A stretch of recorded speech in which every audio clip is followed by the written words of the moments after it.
शेर महाराष्ट्र साबिक एमएलए मुंबई भाई कल्ला जनाब वारिस पठान साहब खिताब करेंगे। वारिस पठान जिंदाबाद जिंदाबाद जिंदाबाद। देखो देखो कौन शेर आया आजादवादी जिंदाबाद जिंदाबाद जिंदाबाद। मजलिस मजलिस जिंदाबाद जिंदाबाद जिंदाबाद। वारिस पठान जिंदाबाद जिंदाबाद जिंदाबाद।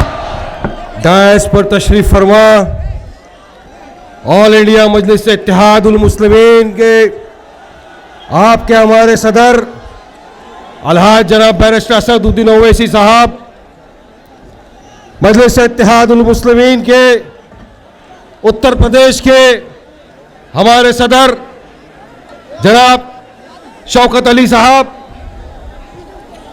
हैदराबाद से आए हुए हमारे कॉरपोरेटर एक्स मेयर जनाब माजिद हुसैन साहब, मजलिस इत्तेहादुल मुस्लिमीन के तमाम जिम्मेदारान, मजलिस इत्तेहादुल मुस्लिमीन की मोहब्बत रखने वाले यहां पर तमाम मौजूद मेरे दोस्त, मेरे बुजुर्ग और मेरी भाई बहनों, आज ये सरों का समंदर देखकर, ये जज्बा देखकर, ये उत्साह देखकर एक चीज तो समझ में आ गई कि भाजपा तो गई, बाबा तो गयो। योगी जी, ये मजलिस इत्तेहादुल मुस्लिमीन की मोहब्बत। इतनी कड़ी धूप में सैकड़ों मील चलकर लोग आते हैं हमारी सभाओं में और सुनते हैं, हमको मोहब्बत जताते हैं। इंशाअल्लाह इस मर्तबा का जो उत्तर प्रदेश का चुनाव आएगा उसमें ये जन सैलाब दिखाएगा कि किस तरह से सत्ता हासिल की जाती है, किस तरह से सत्ता में बैठा जाता है। यूपी का चुनाव आ रहा है, मुख्तलिफ पार्टियां आपके दरमियान आ चुकी है, इसी तरह मजलिस इत्तेहादुल मुस्लिमीन भी आई है आपके दरमियान। और हमने भी, हमारे उत्तर प्रदेश के पार्टी के प्रेसिडेंट ने ये डिसाइड किया है, असद साहब ने डिसाइड किया है कि हम भी उत्तर प्रदेश में तकरीबन 100 के करीब सीटों पर चुनाव लड़ेंगे। और मुझे यकीन है कि जितनी भी सीटों पर लड़ेंगे इंशाअल्लाह ताला ये जनता हमको जिताएगी इस मर्तबा। और जब से आए उत्तर प्रदेश में तब से एक चीज सुनने को मिल रही है, कभी कांग्रेस कहती है भाजपा की बी टीम है, कभी समाजवादी कहती है भाजपा की बी टीम है, अब भाजपा कहने लग गई हम समाजवादी पार्टी के बी टीम है। एक बड़ा कंफ्यूजन सा मामला आ गया है, कंफ्यूज हो गया हूं मैं भी, कंफ्यूज। मैं चाहता हूं एक बार ये सब बैठ के डिसाइड कर ले, एक चाय पे चर्चा कर ले, ये बीजेपी, एसपी, कांग्रेस, समाजवादी सब हमको बता तो दो हम किसकी बी टीम है भाई। ये वो फुटबॉल की तरह नहीं चलेगा, बताओ भाई किसकी टीम। हाँ, लेकिन यकीनन वारिस पठान इस डायस से बताना चाहता है कि हम किसकी बी टीम है, किसके एजेंट है। तो सुनो कान खोलकर, हम उनकी बी टीम है जिन्होंने आजादी की लड़ाई में अपनी जानें गंवा दी और देश की आजादी के लिए शहीद हो गए।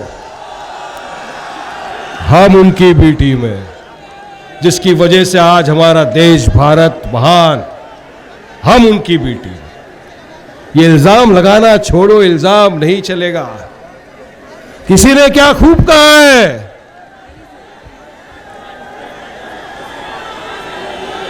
आसमान में थूकने वाले को समझ लेना चाहिए आसमान में थूकने वाले को समझ लेना चाहिए कि पलट के थूक उसी के मुंह पे गिरेगा। करारा जवाब मिलेगा, करारा जवाब मिलेगा। और इंशाअल्लाह ये अवाम अपने संविधान का इस्तेमाल करते हुए, अपने राइट्स का इस्तेमाल करते हुए, अपने वोट के जरिए जवाब देगी इस मर्तबा उत्तर प्रदेश में कि अब हमको कोई नहीं, मजलिस इत्तेहादुल मुस्लिमीन चाहिए। बरसों से देखा गया, 70 सालों से हम आप देख रहे हैं कि किस तरह से हमारे वोट का इस्तेमाल किया जा रहा है। 19% वोट तो इन नाम निहाल सेक्युलर पार्टी वालों को चाहिए, मगर करना कुछ नहीं है हमारे लिए। आज भी उत्तर प्रदेश का हमारा मुसलमान भाइयों, दलित भाइयों, पिछड़ा हुआ वर्ग किसकी वजह से यह नाम निहाल सेक्युलर पार्टियां जो आपके पास आई, आपका वोट लिया, इक्तदार की कुर्सी पर बैठ गए, मगर आपके भविष्य के लिए, आपके लिए कुछ नहीं किया। और हम वोट देते गए, हमारे वोटों से यादव चीफ मिनिस्टर बन गए, सब चीफ मिनिस्टर बन गए, लेकिन हमारा पॉलिटिकल एम्पावरमेंट नहीं हुआ।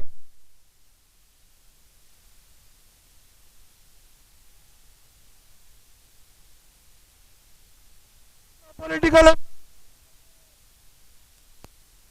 लड़ाई हिस्सेदारी की होगी, आप लड़ाई बराबरी की होगी। आप हमको ए से जेड तक कोई भी टीम बोल दो, कोई फर्क नहीं पड़ने वाला, क्योंकि मेरा सदर शेर है, शेर हिंद है आया आपके बीच। सोचो, समझो, आज इनका भी आपकी मेरी तरह एक परिवार है। हैदराबाद में अल्लाह सुब्हान व तआला ने हर चीज से नवाजा, 3 term MLA, 3 term MP, medical college, schools, इदारे, दारुस्सलाम, हर कुछ है। आज भी अगर सिर्फ घर में बैठ जाए तो इतना काम किया, इतना काम किया है हर तरफ कि सामने वाला अपनी डिपॉजिट नहीं बचा सकता चुनाव के अंदर, यह काम। मगर नहीं, एक जोश, एक जज्बा, एक जुनून है कि नहीं, मुझे जाना है, देश भर में जाना है, उत्तर प्रदेश के कोने कोने में जाना है, और जहां जहां भी मुसलमानों के खिलाफ, दलितों के खिलाफ अन्याय हुआ है, उनको मुझे इंसाफ दिलाना है। यह दिल में तहस, यह अरमान लेकर निकल पड़े। आपके लिए आए, आपके लिए। ना प्रधानमंत्री बनने का शौक है, ना चीफ मिनिस्टर बनने का शौक है, ना नेता बनने का शौक है, क्योंकि अल्लाह सुब्हान व तआला ने जितनी इज्जत देश के प्रधानमंत्री को नहीं दी, उससे ज्यादा इज्जत मेरे कायद को बख्शी है। कोई कमी नहीं, मगर दिल में एक दर्द। आप मंडे को उत्रोला, ट्यूसडे को बाराबंकी, उसके बाद जौनपुर, लखनऊ, अलीगढ़, मुरादाबाद, फिर जाके एक दिन सुबह में फिर दारुस्सलाम में लोगों की खिदमत करना। अरे आप और मैं 2 दिन कहीं बाहर चले जाते हैं तो तीसरे दिन अपना होता है रेस्ट डे, आज आराम करेंगे भाई। मगर नहीं, ये जज्बा और जोश और जुनून अलग है, जो यहां से जाकर दूसरे दिन सुबह में आप देख लेना दारुस्सलाम के अंदर लोगों की खिदमत करना। यह खिदमत का काम। आपके पास भी आए, आपको भड़काने नहीं, आपको जगाने आए, याद रखो, क्योंकि हम चाहते हैं कि आप अपना लीडर तैयार करें। जौनपुर की आवाम ही जौनपुर में से अपना एक नेता तैयार करे, जो जाए विधानसभा में जौनपुर की बेबाक आवाज बनकर जाए, आपके मसले मसाइल रखे, आपको हक दिलाए, आपको न्याय दिलाए, आपको इंसाफ दिलाए, और एक शेर की तरह विधानसभा में जाके उकारे जाकर। क्योंकि डरने और घबराने वालों का मजलिस इत्तेहादुल मुस्लिमीन नाम नहीं है, इसलिए तो आज निकल पड़े है ना। ओवैसी वर्सेस ऑल, मगर डर घबराहट नहीं है, क्योंकि जिसके सर पे नालैन पाक हो और ऊपर अल्लाह का हाथ, उसका कोई बिगाड़ नहीं सकता। मेरा ईमान है कि जिसको अल्लाह सुब्हानहू व तआला इज्जत देना चाहे, ऊपर लेके जाना चाहे, सब के सब मिलके उसको नीचे नहीं ला सकते, और जिसको अल्लाह सुब्हानहू व तआला नीचे रखना चाहे, उसको सब मिलके भी ऊपर नहीं लेके जा सकते। मेरा ईमान है। और आप हमको डराने की बात कर रहे हैं बाबा। अरे संविधान ने हमको अधिकार दिया है पीसफुल प्रोटेस्ट करने का। संविधान में दायरे में रहकर हम अपनी बात रखते हैं, आपके बीच में आते हैं, चुनाव लड़ते, गलत करते हैं क्या? आप बोलते हैं, आप बुलडोजर की बात करिए, आप ठोक डालूंगा वाला पॉलिसी की बात कीजिए। बाबा आप बुलडोजर लेके आइए, हम संविधान लेकर खड़े रहेंगे इंशाअल्लाह ताला। आप ठोक डालूंगा वाला पॉलिसी लाइए, हम नॉन वायलेंस की पॉलिसी लेकर आपके सामने खड़े रहेंगे। और हमको यकीन है कि जीत संविधान की होगी और नॉन वायलेंस की होगी, क्योंकि हम सुकून से जो संविधान ने हमको अधिकार दिया उस दायरे में रहकर अपनी बात को रखते हैं। आज उत्तर प्रदेश में चुनाव है, 70 बरस से मुख्तलिफ पार्टियों को आप वोट देते आए। आपके पास मजबूरी थी कि किसको वोट देंगे। समाजवादी है, कांग्रेस है, बीएसपी है, इसी में गोल गोल घूम घूम के रह गए सब। ऑल्टरनेटिव नहीं था। लेकिन आज उत्तर प्रदेश की आवाम के पास एक ऑल्टरनेटिव, वो ऑल्टरनेटिव है मजलिस इत्तेहादुल मुस्लिमीन, जो काम करने में मानती। Our work is our identity. लोग बोलते हैं, अरे आप हैदराबाद से यहां क्यों आ गए, वहां क्यों चले गए? अरे क्यों नहीं जाएंगे भाई, इलाके कुत्ते बिल्लियों के होते हैं, शेर है, पूरे हिंदुस्तान में जाएंगे, जाएंगे, लोगों का काम करेंगे। जैसा मॉडल हैदराबाद में दिया, स्कूल कॉलेज अस्पताल बनाए, पूरे हिंदुस्तान में बनाने का सपना रखते हैं, तो क्या गलत करते हैं क्या? आपके बीच में आपको बात बताना, संविधान ने जो अधिकार दिया है आपको, उससे जागरूक करना क्या कोई गलत काम है क्या? इल्जामात हम पे फालतू के। अरे इतने साल से वोट लिया आपने, तो क्यों आज भी पिछड़ा हुआ वर्ग है मुसलमान उत्तर प्रदेश का? अब बारी है बबुआ की भी। बहुत घूमे अखिलेश, बहन जी के साथ मोटरसाइकिल पे घूम घूम के घूमे, प्रचार किए। आज इल्जामात हमारे ऊपर। बहन जी 3 मरतबा चले गई, भाजपा के साथ गई कि नहीं गई? उनके स्टेट से प्रचार किया कि नहीं किया? फिर भी बी टीम का इल्जाम हम पर। लगा दो इल्जाम, जो लगाना है लगा सकते हैं। मगर अब एक चीज याद रखना मेरे दोस्तों, बुजुर्गों, मेरे भाई बहनों, अगर हमको हमारी क़यादत पैदा करना है, अगर हमको हमारी लीडरशिप तैयार करना है, अगर हमको हमारा हक चाहिए, अगर हम चाहते हैं कि आने वाले हमारे बच्चों का मुस्तकबिल संवरे, हमारे साथ न्याय हो, हमको भी रिजर्वेशन मिले, हमारे भी बच्चे पढ़ लिख कर आगे बढ़े, राज्य के अन्य नागरिकों के कांधे से कांधा मिलाकर राज्य का नाम आगे करे, समाज में अपनी कम्युनिटी का नाम आगे करे, तो हमको होना पड़ेगा मुत्तहीद, एक होना पड़ेगा। हमारी सफों में जो दरार है इसको खत्म करना पड़ेगा, इत्तेहाद पैदा करना पड़ेगा, इत्तेहाद का सबूत देना होगा। इत्तेहाद की ताकत बहुत जबरदस्त होती है। अगर आज आपने इत्तेहाद पैदा किया, मुत्तहिद हो गए मेरे भाई, तो यकीन मानिए इंशाअल्लाह मजलिस इत्तेहादुल मुस्लिमीन को इस मर्तबा उत्तर प्रदेश में जीतने से कोई माइकलान नहीं रोक सकेगा। याद रखना, है मुंबई वाला बोल वचन नहीं देके जा रहा हूं, रियल बात करके जा रहा हूं आपके सामने, हकीकत है ये। नहीं तो आप बोलेंगे वारिस पठान आया, बात किया, चले गया। नहीं मेरे भाई बहनों, ये वक्त वो वक्त है जब हमको एक होना पड़ेगा। एकता ही हमारी आगे बढ़ने का एक सफल रास्ता है। एकता ही हमको आगे लेकर जाएगी।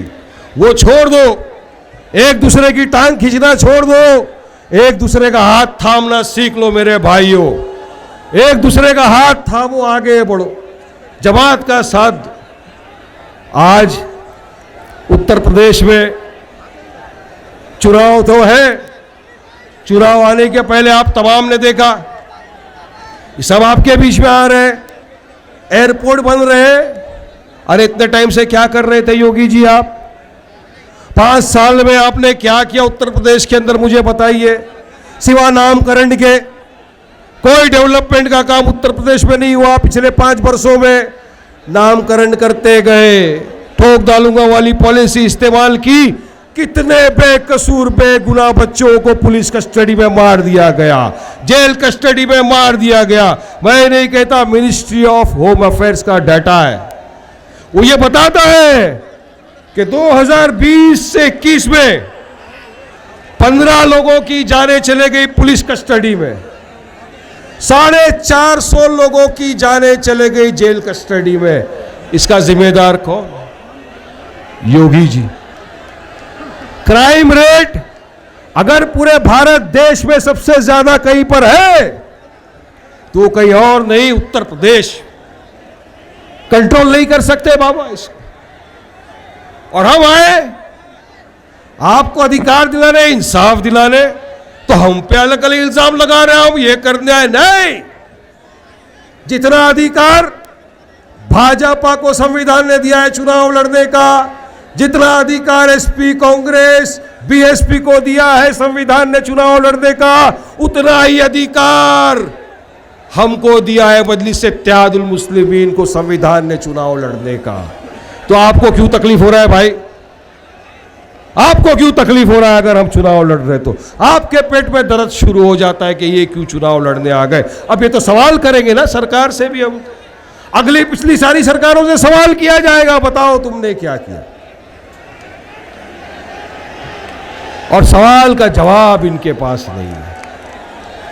योगी जी बात करते हैं डेवलपमेंट और विकास की। अभी हम लोग आ रहे थे, कल वाराणसी काशी के अंदर ही में था मोदी जी का गढ़ कहा जाने वाला।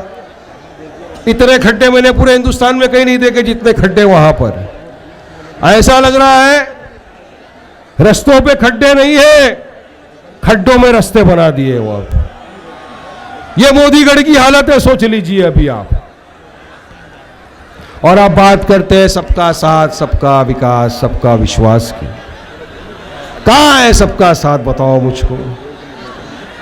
आज भी कितने बेकसूर मुसलमानों को पुलिस कस्टडी के अंदर मार दिया गया, जिसका एग्जाम्पल अभी वो जवान लड़का था जिसको मार दिया।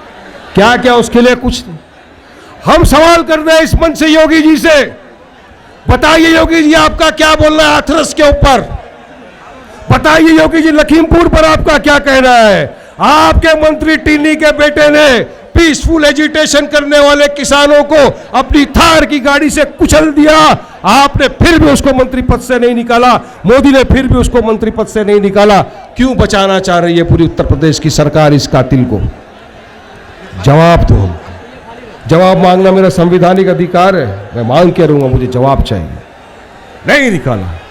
गोरखपुर में होटल में किसी का मर्डर हो जाता है मगर कोई उसके खिलाफ इन्वेस्टिगेशन नहीं, कुछ नहीं। क्यों? तो प्रशासन क्या चाहता है? लॉ एंड ऑर्डर क्यों खराब है यहां पर? क्योंकि योगी जी है, ठोक डालूंगा वाला पॉलिसी। अरे संविधान की शपथ लेकर आप चीफ मिनिस्टर बने उत्तर प्रदेश के, और आपके मुंह से इस तरह की भाषा शोभा देती है क्या? नहीं ना। अरे आपको तो बात करना चाहिए। आप बोलते हो सबका साथ सबका विकास, फिर बुलडोजर पे आ जाते हो। गलत बात है मोदी योगी जी। और अभी एक फोटो मैंने देखा बीच में, आपने भी सबने देखा होगा, मोदी जी लेके जा रहे योगी के कंधे पे हाथ रख के। देखा ना फोटो? फ्रेंड भी बैक भी दोनों तरफ का देखा ना? मैं ये समझ रहा हूं उस फोटो से, मैं अपनी बात बता रहा हूं, मेरा ओपिनियन है। मोदी जी ये बोल रहे चल मेरे भाई चल, यहां से काम हो गया अपना तमाम। जनता सवाल कर रही है, सवाल का जवाब अपने पास है नहीं, विकास अपन ने किया नहीं, कुछ नहीं किया, मैंडेट ऐसा मिलने वाला है। और सबसे बड़ा तो ओवैसी साहब आ गए, उनको क्या जवाब देंगे? वो तो हर चीज में संविधान की बात करते हैं, पक्का बैरिस्टर आदमी है, हर पॉइंट संविधान की बात से करते हैं, बराबर कानून कायदे में रहकर अपने को बराबर घेरा है, क्या जवाब देंगे योगी? चल मेरे भाई, योगी ने कहा ठीक है साहब, चलते रहे। ये है। उसके बाद दूसरे हिला के अनाप शनाप बातें, मगर याद रखो, ज्यादा वक्त आपका नहीं लेते हुए, मैं जानता हूं आप जिसको सुनने के लिए बैठे हैं बहुत बेसुकून, मैं भी उनको सुनने के लिए बैठा हूं, मैं भी सुनना चाहता हूं, मैं भी गुर्राट सुनना चाहता हूं, मैं भी सुनना चाहता हूं आवाज जिसका एक ट्वीट पूरे देश को हिला देता है। भाषण तो छोड़ो, एक ट्वीट हो जाता है, सारे के सारे चैनल सुबह से रात तक लग जाते हैं। ओवैसी ने यह बोला, ये पावर तो प्रधानमंत्री का भी नहीं है इतना जोरदार, याद रखना, जो मेरे सदर का है। रोज देखो, आज भी है, आज भी है, यहां खड़ा है पूरा मीडिया, समझ लो अभी भी कुछ है। 4:30-5 बजे के बाद ट्वीट देखेंगे, धमाधम शुरू हो जाने, फिर डिबेट शुरू करेंगे इंशाल्लाह। मगर याद रखो, अगर कोई शख्स आपके बीच आया है, आपके अधिकार की लड़ाई लड़ने, आपको हिस्सेदारी दिलाने, आपके हक के लिए लड़ने, आपको जगाने, आपके आने वाले बच्चों का मुस्तकबिल बनाने, तो आपका फर्ज बनता है कि उसका साथ दीजिए मेरे भाइयों। साथ देंगे ना ओवैसी साहब को? जिताएंगे ना मजलिस के उम्मीदवारों को? लाएंगे ना पतंग की लहर यूपी में? हराएंगे ना भाजपा को? हराएंगे ना योगी को? हराएंगे ना समाजवादी को? हराएंगे ना कांग्रेस बीएसपी को? जिताएंगे ना मजलिस को? मजबूत करेंगे ना सब ओवैसी साहब के हाथ? तो लगाओ नारा, हिंदुस्तान, हिंदुस्तान, मजलिस इत्तेहादुल मुस्लिमीन, बैरिस्टर असदुद्दीन ओवैसी, जिंदाबाद जिंदाबाद जिंदाबाद। शुक्रिया, बहुत बहुत अस्सलाम वालेकुम आप तमाम।